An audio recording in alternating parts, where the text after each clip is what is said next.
So a session generally lasts about 4 to 6 hours because I need to understand who you are in this life. So we will spend the first hour to 3 hours just talking about who you are in the here and now. And we will go through your life story from birth to today. And that's because of the patterns that will present themselves in your session. So what kind of goes with that then is the difference between me and a past life reader is a past life reader tells you, oh, you were this in a past life and you were that. This was the dynamic of that life. Whereas what I do is use hypnosis to put you in a space where you experience it for yourself. Welcome to The Reluctant Medium, where we cover the gamut of out there conversations. With an open mind and a curious heart, we want to talk about it all. From psychic phenomena and energy medicine to beings from other star systems and out-of-body experiences. You'll find a great balance between grounded science-backed topics and others that science hasn't quite caught up to yet. I'm your host, Dr. Maria Rothenburger, a psychotherapist by trade and a reluctant spirit baby communicator. And hey, even though I'm a medium, I'm not buying everything folks are selling. I just have a voracious appetite to know more about what I call the world of the weird. Join us on your favorite podcast platform or watch on YouTube at The Reluctant Medium. I'll see you there.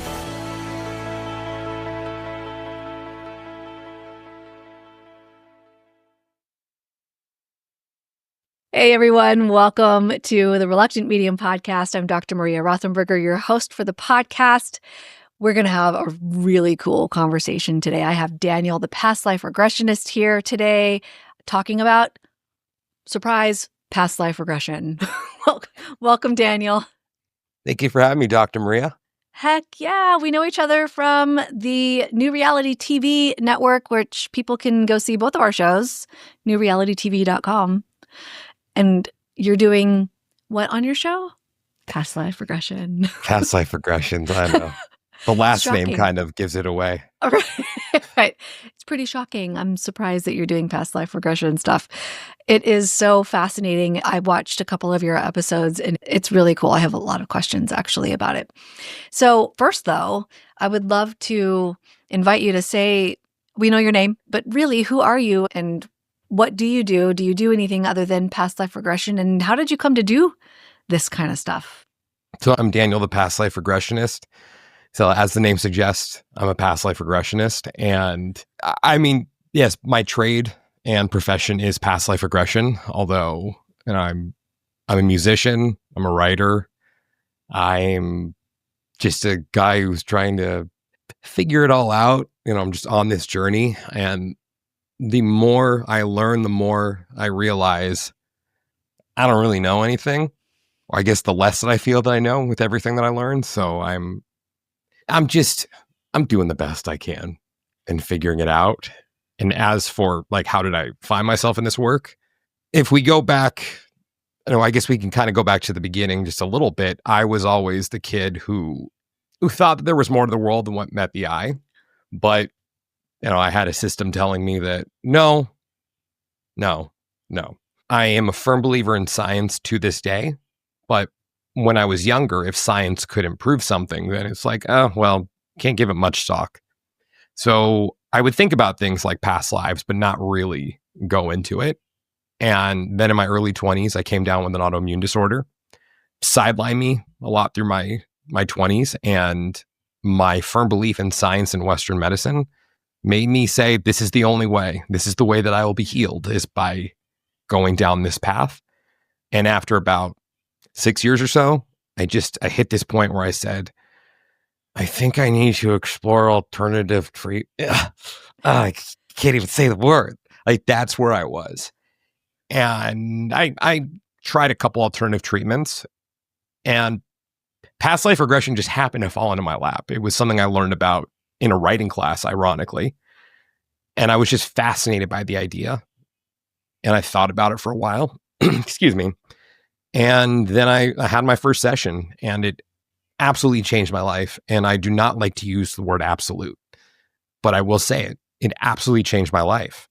I went in there thoroughly convinced that I was going to be healed, because in that time of learning about past life regression, I started to look into it, and I saw that was one of the big narratives, that this is something that can cure your illness. And I really latched onto that. But it did not heal me or cure me. No, I've seen past life regression do amazing things with a lot of the people that I've worked with. I just was not one of them. But the honest truth is that I don't think that would have really accomplished anything other than getting me my health fully back, because it would have been too easy. And something so much more valuable came out of that experience, which was a shift in perspective. So when I walked out of that first session, I'm someone, I kind of latch on this idea even today that there's a difference between believing and knowing. And I didn't know that past lives were a real thing when I walked out. I was so moved by the experience that I genuinely believed it. But since I believed in past lives, I believed in future lives by default. So with that perspective shift, I walked away saying, okay, I've lived before, probably going to live again. So next time it could be better or it could be worse. So these are the cards I've been dealt this time. So how am I going to play them? So that really changed things for me, because when I woke up the next morning, I no longer saw this sick person when I looked in the mirror. I just saw a guy who had to deal with some shit. Because let's be honest, my issues did not go away, but they didn't have to define me any longer. And I didn't need to let them define me. So like, that's what really shifted for me after that first session, was just not being a victim of my circumstances. And I just need to really reiterate this for anyone listening. That doesn't mean that they weren't real. It just meant that I looked at it a little different than I did the day before. And that changed things for me. So I then just was fascinated by the process for about the next year or so. Then I decided to get certified, and that was in 2016 when I got my certification. And I've been a practitioner ever since. And, I now find myself with a show on New Reality, now doing past life regressions for people. And I have a podcast called Timeless Spirituality where I talk about a lot of these things. And if you told me more than a decade ago that this is what I'd be doing today, I'd be like, that's funny.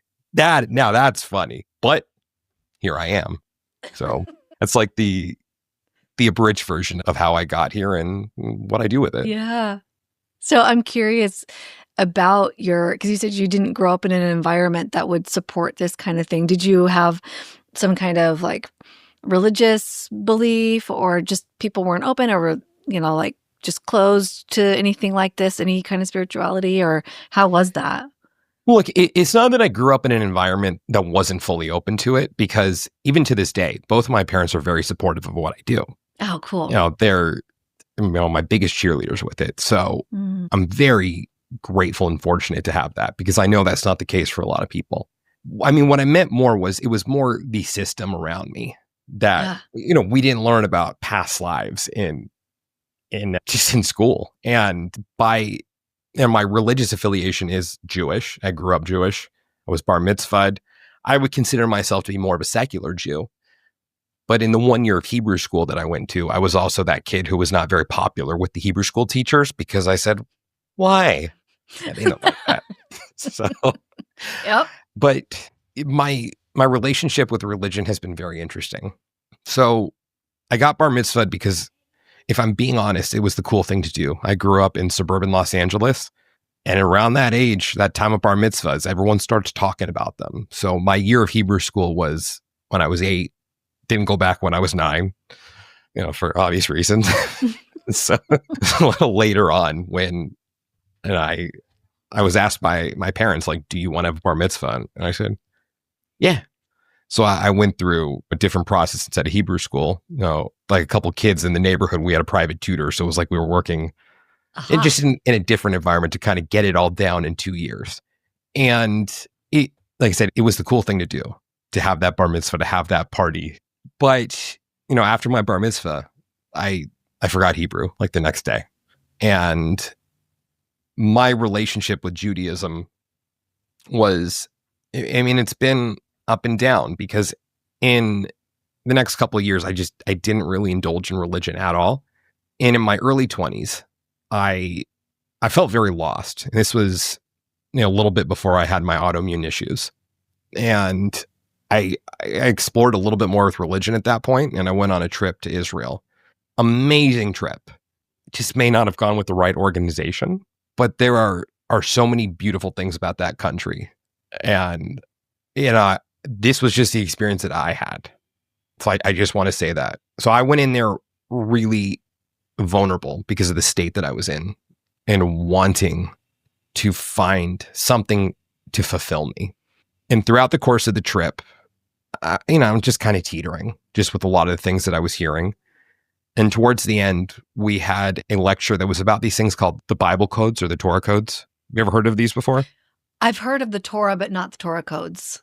It's like the Torah Bible codes are, I hope I don't butcher this right now, but supposedly there's a mathematical formulation that you can use or equation that shows these events that are hidden inside of the Torah. Like if they go in lines, basically, the connections between the Hebrew letters, I guess is what you would call them. And it may spell out something like, I'm just going to rattle it off here. Northridge earthquake, 1994, JFK assassination, Holocaust, things of that nature. And a lot of what I'd heard on that trip specifically, I really want to nail this in for all the listeners. There are different sects of Judaism, I guess you could say, or different branches. So some are more easygoing than the others. And I just happened to be with one that was a little more, I wouldn't go as far to say radical, but just very convicted in their beliefs. Mm-hmm. So a lot of what I was hearing at the time was that, there's an expression that Jews are the chosen ones. Mm-hmm. And that may very well be true because I think there's so much we don't understand about the world and about our history, even in recorded history. So forget what goes back even further. Mm-hmm. So I don't know what that term means at its core, but in the year 2007, when I was on this trip, the messaging was just a lot like, we are better than everyone else. Mm-hmm. And I disagree with that. Mm-hmm. And as a past life regressionist, because there's also this concept with Jews that there's a Jewish soul. I think that could be true. However, it is my belief in lives that I've seen through my own regressions that I have not always been Jewish. I was going to ask that. I'm so glad you said that. There could be a such thing as a Jewish soul, but it may be in people who are not Jewish right now. And that's just my own theory. But I personally think it's wrong because I think it inherently creates supremacy in one way or another. And this is not what all Jews believe. I know I'm shooting myself in the foot left and right here. We're talking about you. Yes. So I had kind of hit my breaking point when this lecture came up because of what I'd been hearing. Like that, it kind of disgusted me a bit. And I was fascinated by the Torah codes because to me, like, if this is real, then we're getting close to tangible proof. Maybe not necessarily that God put these hidden events in there, but that someone who was a scribe of the Torah or, a writer in one form or another, that they had advanced knowledge somehow. And I'm like, we're getting there. So I raised my hand and I said to the lecturer, God wants what's best for the Jews, right? And the lecturer was, of course, God wants best for the Jews. Like, of course, what kind of stupid question is that? And then I said, then why hide these events in the Torah? Why not just say, get those Jews out of those buildings on 9/11. Do not let the Jews get on those trains. And the response I got is, you do not question what God wants. Here you go, asking your whys again, Daniel. Right. And that experience in and of itself really severed me from Judaism. Now, the unfortunate part of that was I let that one person dictate my relationship with my religion. Now, they didn't force my reaction on it, but because of that experience, I said, I'm done with this. I am so done, because that man represented the totality of the established order of Judaism in my eyes. I'm like, I want no part of this. So that was when I was 21. I am rounding the corner to 39 right now. And it is only in the last couple of years when I've really come to this conclusion that Judaism wasn't the problem. It was that guy. He was the problem. He was the asshole, not Judaism. I can't blame Judaism for that schmuck and, his rigidness and his inability to let go of, it's what God wants. Yeah. So that's where I kind of find myself. And it's interesting that it's taken me becoming a past life regressionist to open my eyes to religion even more. Yeah. And see that religion is not the problem. I used to look at Christianity and say, a bunch of controlling assholes. Uh-huh. Oh, but wait, it's not Christianity that's the problem. It's stupid people that are the problem. It's people. It's not the religion that's the problem. It's the people. The humans. So, like, stop vilifying religion, because religion isn't the problem.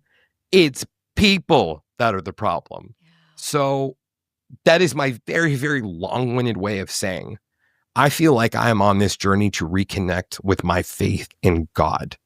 And whatever path that may be, whether that be through religion or through past life regression, or just looking at a tree and watching the wind hit the leaves, whatever it may be, like that's the path I find myself on. And I am not here to impose a belief on anyone or to tell anyone you are wrong. The day may come when I say that, but I still find myself in that camp of could be. It could be, and still distinguishing between, there is a difference between a belief and a knowing or a fact. Yeah. And I now wonder if my reluctance to let go of that notion is even limiting me as an individual, because I'm so like locked on belief, fact, belief, fact, belief, fact. So it's, I suppose you'll find out at some point.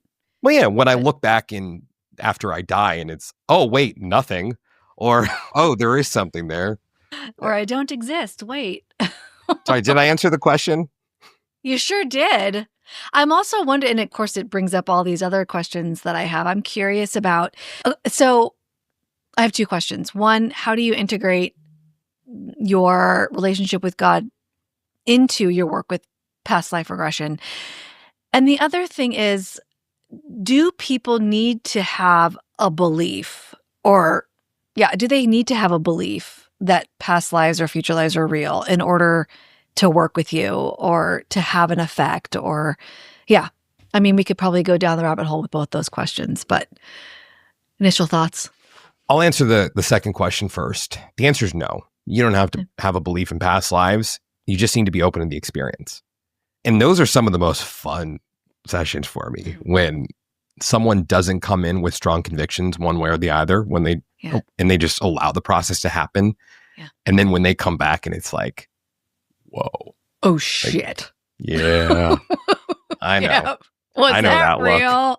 Look. So that's my answer for that one. And I believe the first question was, how do you integrate your movement towards having a relationship with God, or a better relationship, and past life regression?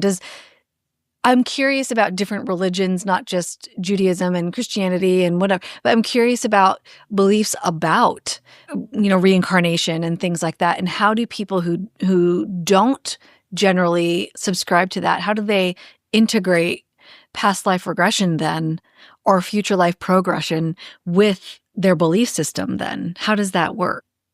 I think that's the beauty of the process, is that there is no doctrine for it.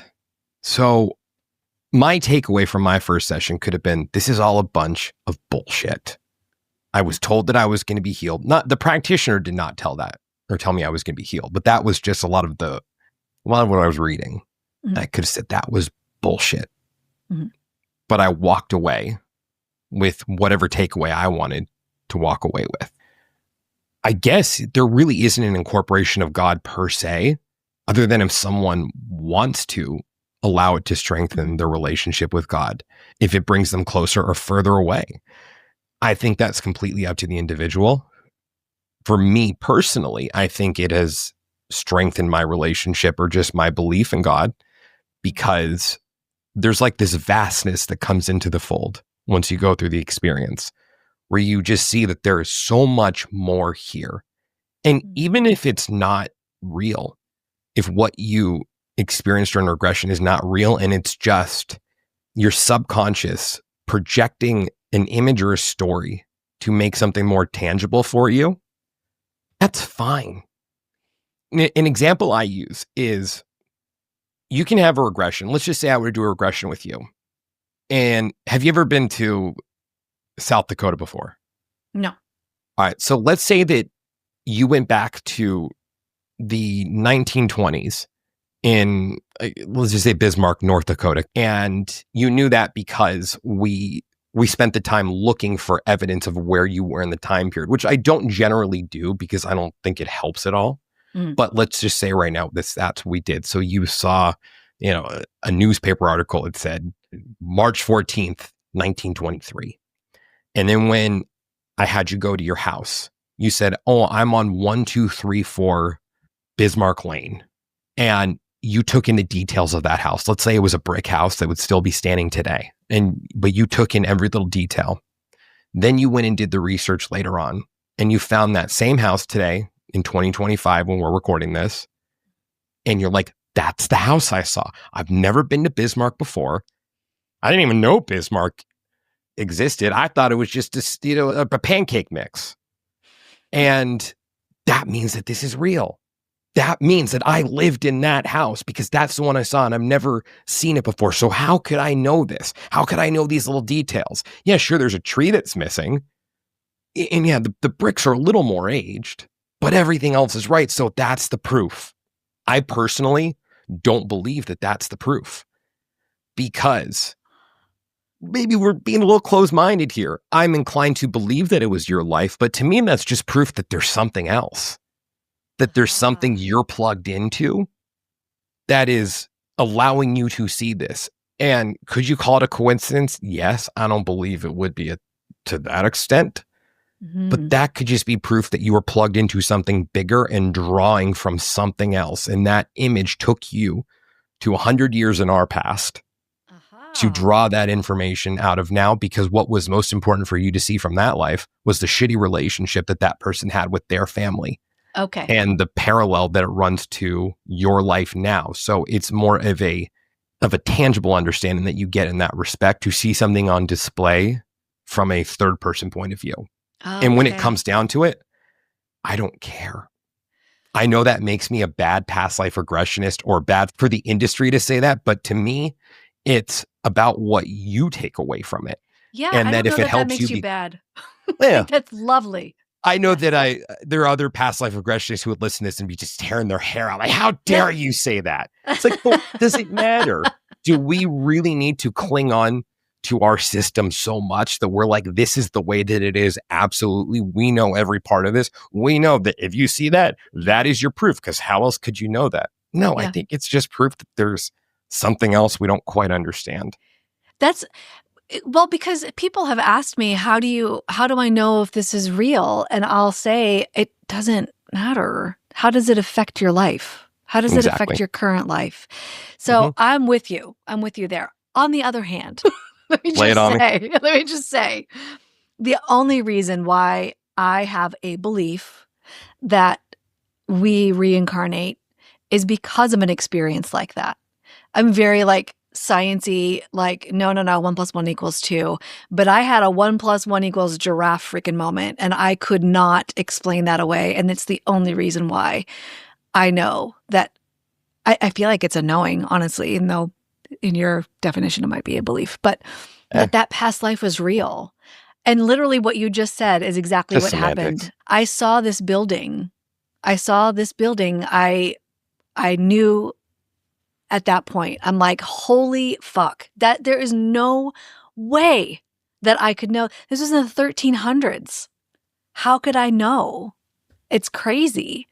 And so, yeah, but also it doesn't matter because it impacted my present life in such a way that that's the part that mattered. But of course, it's fascinating still, right? Yeah, I think it's a tool that's at our disposal. And for someone like me, who I've pretty much now built my life around the concept of reincarnation. Yeah. It's okay if it's not real. Yeah. I don't think that that when I die, if I look back on this again, it could be like, oh, well, no, there is no reflection because there is nothing. But I don't believe that I would look back and say, that was a life wasted, or you were a huckster, because I'm not out here saying right now that this is absolutely the way it is. And I am not out here speaking against anything that I may be questioning. I'm being forthright about it. Whereas I often wonder if I spoke with more conviction about these things, if it would be more lucrative for me. But the truth is that I'm like, maybe, but it's wrong if I do that. Ah, beautifully said. Because I know better.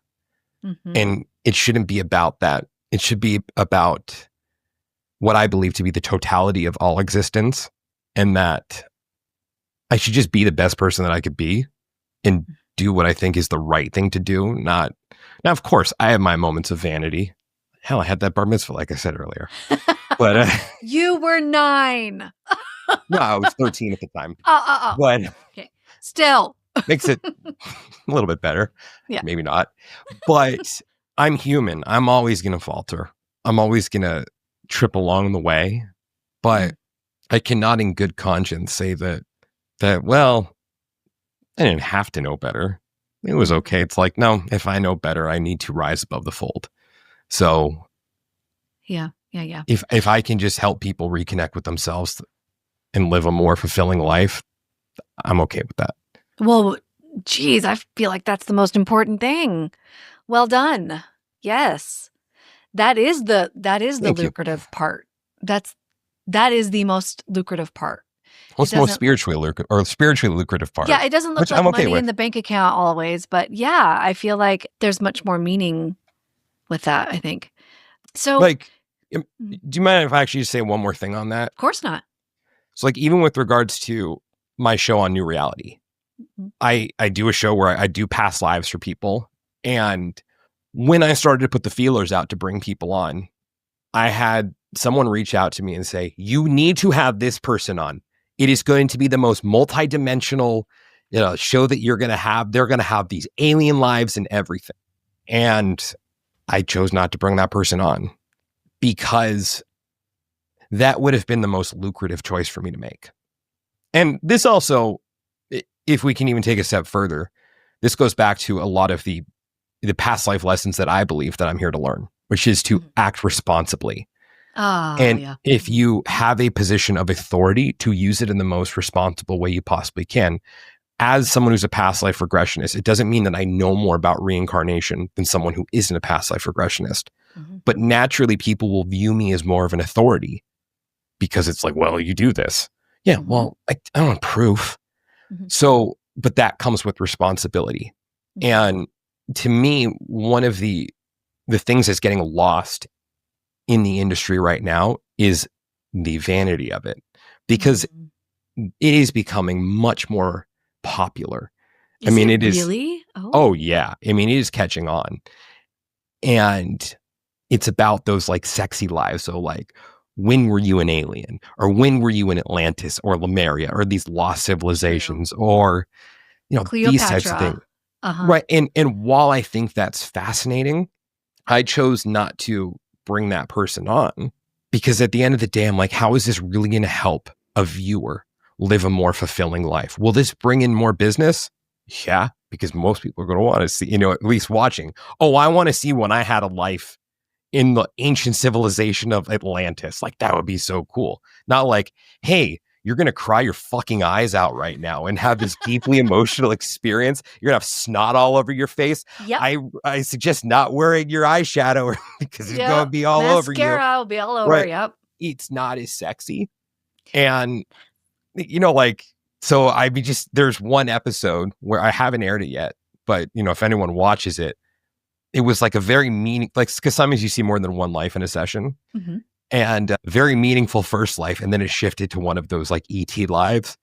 And I don't know if anyone would be able to see it come over my face, but in that moment, I was just like, "Oh shit, it's happening!" like, oh no! I'm like, okay, this is episode 15 or whatever. It's fine. I've avoided it for the first 15, so All right, come on in, ET. Yep. Right. So I guess I just kind of want to paint that picture for everyone to, as a writer, I think one of the most important things, or one of the most fundamental lessons of being a writer or rules is show me, don't tell me. So now that you guys understand a little bit where I'm coming from with regards to that responsibility, if you look back at everything I've said, it's me basically implementing what I've learned about myself through past life regression and doing the best I think I can do. Yeah. And you're not afraid to say, I don't know. I don't know the answer. And how does it impact you now? Hey, everyone. Do you love the Reluctant Medium podcast and want to support the podcast while getting some amazing perks in return? Join us at the Patreon community. By becoming a Patreon supporter, you'll get access to exclusive content, behind-the-scenes insights, early episode releases, and a whole ton more. As a member, you'll also have access to spiritual content like guided meditations, in-depth discussions on mediumship, and exclusive interviews with spiritual experts. It's a great way to show your love and stay even more connected with myself and the show. Sign up today at patreon.com/thereluctantmedium and help the Reluctant Medium keep bringing you the content that you love.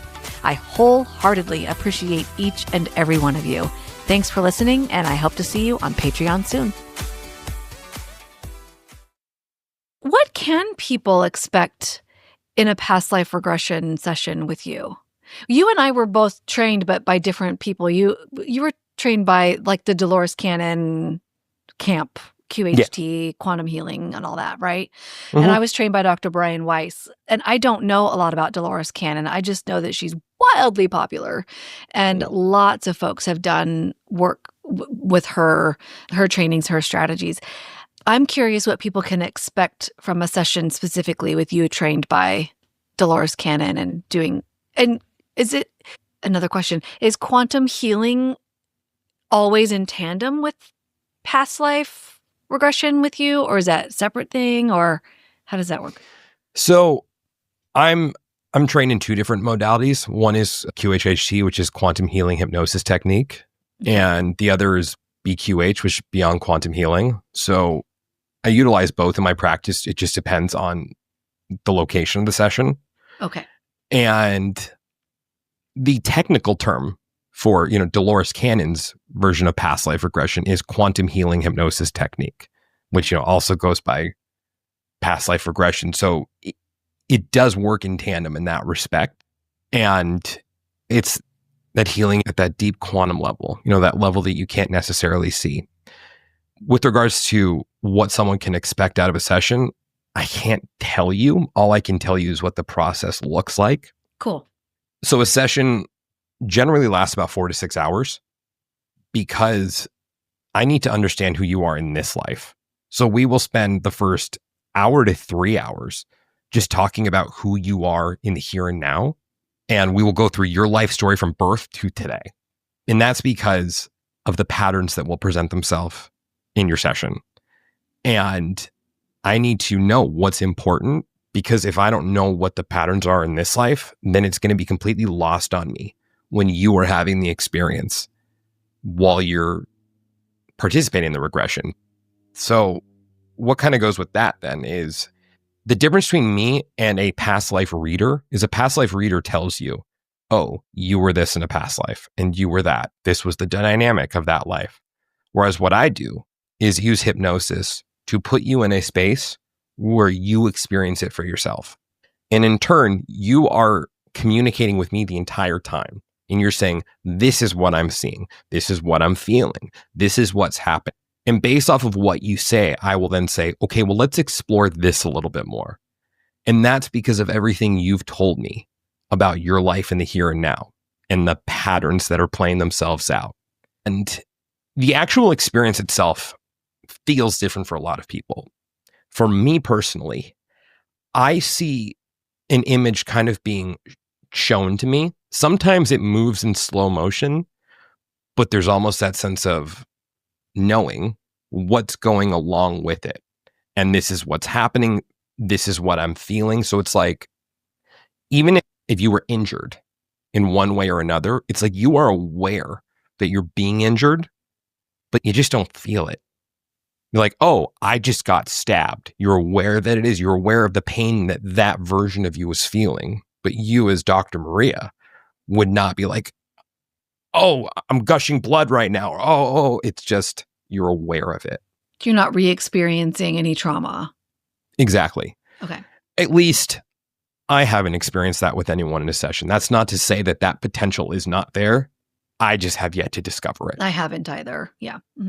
And here's like also the point where you'll see the threads, although I always encourage everyone to not try to figure it out at that point, because that then comes with what we call speaking to the subconscious or the SC. I mean, another term for it could be the higher self or something we just haven't quite figured out yet. And I would just simply explain it as, at that point in the session, we are unlocking access to a part of your brain that you don't have access to in your normal waking state.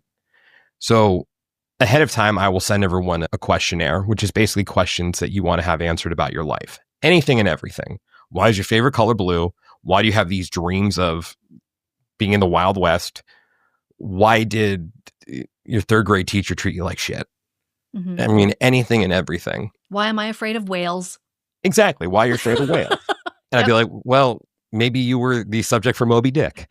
So when we get to that higher self portion or the subconscious SC portion, that's when we ask the questions that you have come in with. And also that's when we ask, why were you shown the lives that you were shown? What was the significance of that? And I can just say as a practitioner, the coolest thing to watch is that if you allow the experience to unfold, everything will make sense. Even if everything seems like such a jumbled mess, just when you're going through it, it will all make sense at the end. The thread will be there. And it is cool when you see like, oh, okay, all right. Oh my God. Right? And that's also the part where a lot of the release can take place. So when these things come up and you see that, oh, something happened, and then we identify it as, okay, this is something that needs to be released on an energetic level, that's when we go through the process of releasing it. Aha. But what I've also kind of come to understand in my, nearly a decade of doing this at this point is that I don't think all things are meant to be released. I think that that's a great point. Ooh, say that again. That not all things are meant to be released, that some things are meant to stay with you, and not as a punishment, but because it shapes who you are. And releasing it would not be beneficial. And also at that point, I kind of just trust that if this is not being released, look, sometimes it can be because of the individual and because they are not allowing something to be released. But the other times it's kind of like the subconscious or higher self saying like, no, now's not the time, or just no. But in all of that observation, I'm just really coming to this place that I don't think everything is meant to be released. So yeah, I think that's that's just so profound. It's true. It shapes who we are. Do you feel like that is why you've heard that others are, suddenly healed and you still struggle with, I don't even know if now, but after your first session that you didn't suddenly become completely healed from autoimmune stuff. Do you feel like you needed that in your life? Look, I mean, even to this day, I'm better than I was at that time. Mm-hmm. Needed it? I don't believe so, because I don't believe it was something I really clinged on to.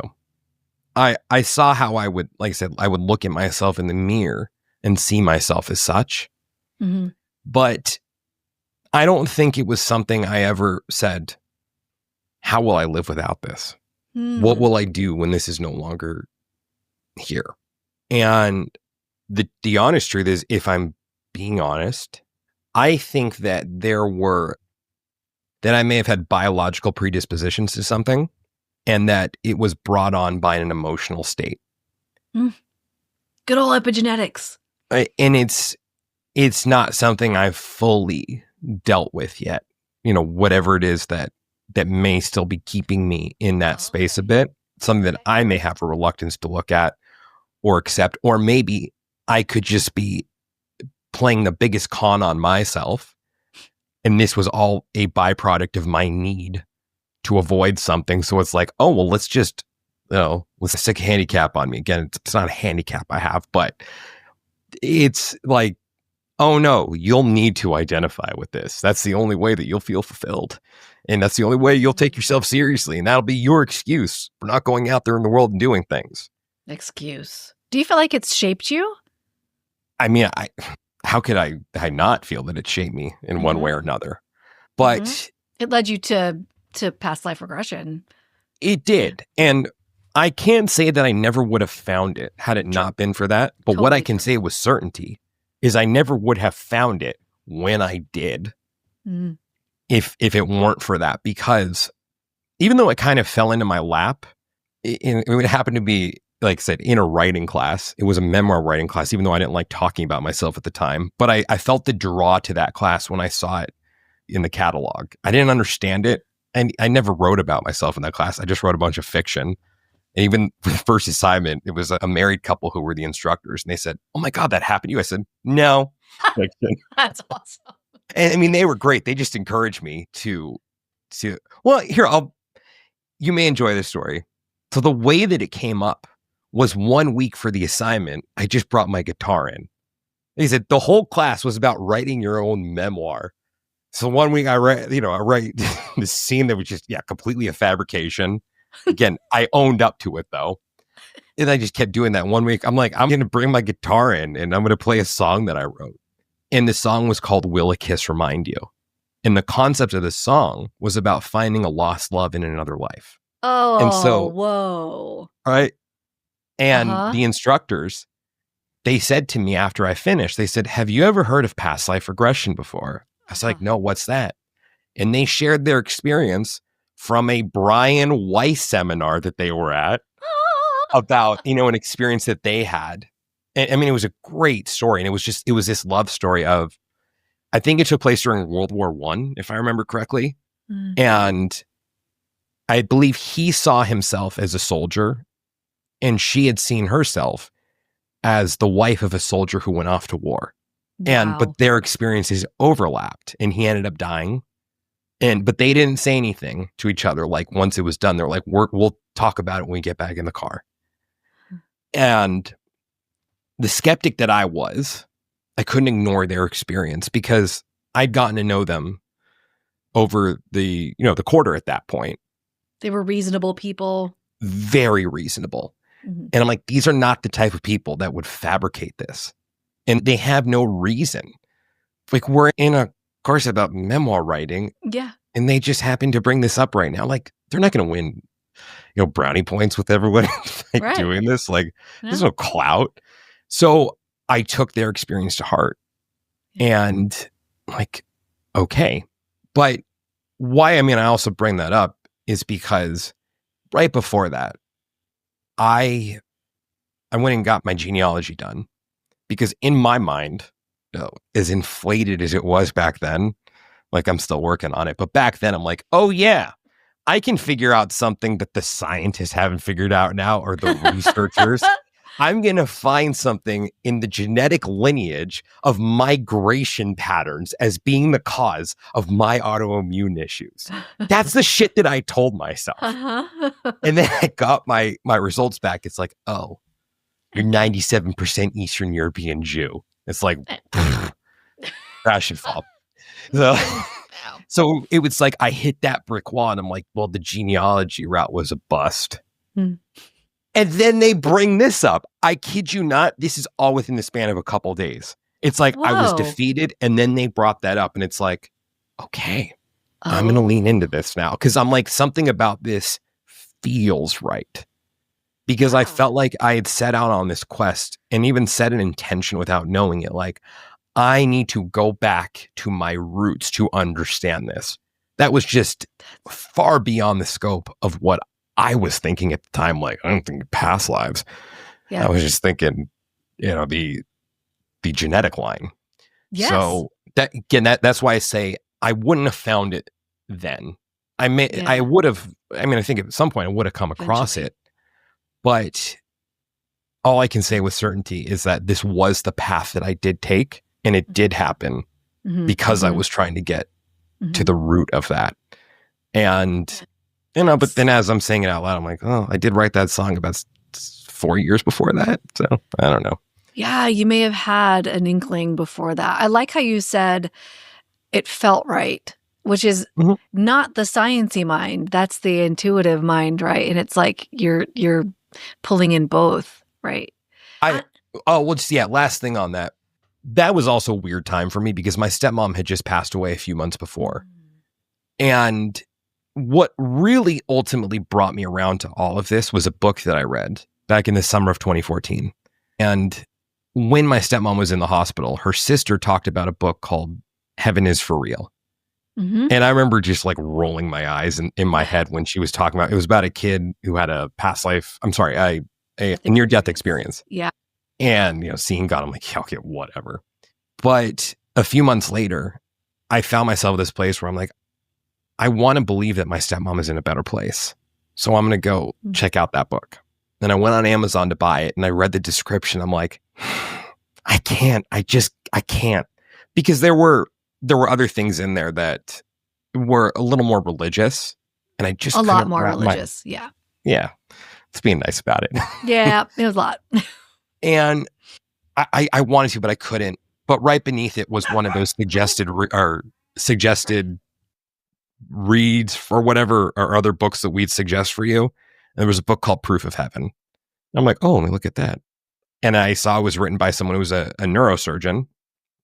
And my skeptical mind kicked in, or the not my skeptical mind, but the cynic in me, who's always going to look at these things. And I just kept saying, I don't fully know this guy's financial situation, but he's probably okay. So this guy has everything to lose and not much to gain. Exactly. So why would he subject himself to putting this story out of this experience that he had when he risks being completely ostracized by all of his peers and I don't know, by his and just whatever it is? I'm like, there's just too much to risk here. Whereas the other book, not to take away from the validity of it, but I'm like, they have a lot more to gain potentially by sharing this experience. And that, again, not to say that it wasn't real, but that's just the way that my mind works and worked. And I'm like, yeah, and a lot of folks' minds. Yeah. That's Dr. Eben Alexander, by the way. Such a great book. Folks, great book. Gotta pick it up. Yeah. And when I read it, I just kept saying to myself, I don't know if his experience was real, but I can tell that he was moved enough by it to believe that it was real and that it did something for him and shifted his perception of his reality. And he risked everything by putting it out there. At least from my perception, I don't know everything, but the way I saw it is he just has so much to lose and not as much to gain. Neurosurgeon. Yes. Very well established in the medical field. And yeah, he had a lot to lose. A lot. Mm-hmm. So it was around that time when I set that intention of just saying, like, I need to get to my roots and understand myself in a much deeper way. And so that's why, like I said, I went the genealogy route, and then it's like a past life regression plopped in your lap. Yeah. So, okay, I have a final question because I'm curious about if folks have come back to you, because I also had a very similar several profound experiences with past life regression. And clearly you have. I'm wondering if you've had clients who have come back and told you about the aftermath, like what happened after, and if you've heard people have these sort of, oh my gosh, this is how my life has changed because of that experience. Yeah, I can think of a few. Yeah. Yeah. Not that you would say their details, but I'm curious about that. If that is like the point, right, is to make these big, maybe not big, but even subtle changes in folks' lives. I mean, there have been some that have made huge choice, or huge shifts as a result of it. And, I think the others that look at the world differently. Yeah. The common one is I see people putting themselves out there a lot more. Oh. Because I think there is a layer of fear that's really released.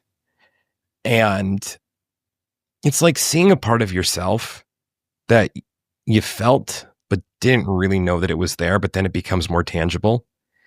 And it's not to say that you're going to come back speaking French if you never have before, but it's like seeing there is a facet of your soul, in a sense, that is there. Like, you have this power within you and this courage and this strength, whatever it may be. And it gives you that courage and strength to go in a different direction. And look, there's one I know that I can share, because this is a friend of mine who I've had on my podcast, and, she shared the experience. So it's, in great detail. And this is, even for me personally, this was a session I did 2 years into being a past life regressionist. And it really opened up my eyes to what was important. And it was about her fiance who had passed away a couple months prior. And she didn't think that there was really a connection there, but she saw that they were together in another life. And we did another regression, and he came in, as like a presence again, and basically showed her who her husband would be, and said, like, this is the man who's coming. And it's like one of those things where it's like, okay, I want you to feel his presence right now. So when you, like, he may not look how you're seeing him, but you'll know the feeling. And then she reaches out to me, it's like, it's him. I found him. This is like, months later. It was him. It was who David showed me. It's him. And then, she got married to him. They had a kid recently. Whoa. And that's amazing. Right. But I bring that one up because it was, especially in that first session, it was like she could let go a little bit. Because it was like he gave her that permission to let him go. Because he's like, yeah, I want you to find that love and happiness. Like, I'll always be with you. We've been with each other before. We'll be with each other again. This is just what I'm doing now. So, like, you go find him. Like, it's okay. And so it's like you can let go. And that's the session that changed everything for me, because up until that point, I'd be disappointed if I didn't have a session where it was like aliens or ancient civilizations, because at that time, like, that's what's cool. But that session showed me that, no, this is the shit that really matters. The stuff that has to do with the heart and really moving forward in life. And so, like, that changed me as a practitioner. And I don't know if anything will ever be able to top that. Mic drop, Daniel, mic drop. I think you're right. We're talking about all these, not you and I, but lots of folks out there are talking about all these phenomenal things, and, they go to psychic readings, and am I going to be the billionaire that I want to be? And am I going to be this famous person or whatever? Like, what is my life going to look like? But does that really matter if you're not living a fearless life? Does that really matter if you're not living fully who you are and being seen for who you really are? And gosh, I don't think there's anything more beautiful than that. So thank you. I think that is the point. Yeah, I think it's... Yeah, it kind of is. Yeah, trying to figure it out. But for now, I'd agree with you until I can come back and say, oh, no. There's that, I don't know, suspending judgment feeling. Yeah. That's awesome. Daniel, thanks so much. I appreciate your wisdom and your insights and your I don't know, I'm open attitude. I think that's fantastic. It's wonderful. Thank you for having me on. Thank you for joining the Reluctant Medium podcast today. I hope that this episode has brought you beautiful, high vibration, and that it continues emanating from your heart space for the rest of the day and beyond. Don't forget to join The Reluctant Medium on patreon.com, and you can also visit thereluctantmedium.us and the Reluctant Medium TV show on newrealitytv.com. Until next time, my friend, may you be well.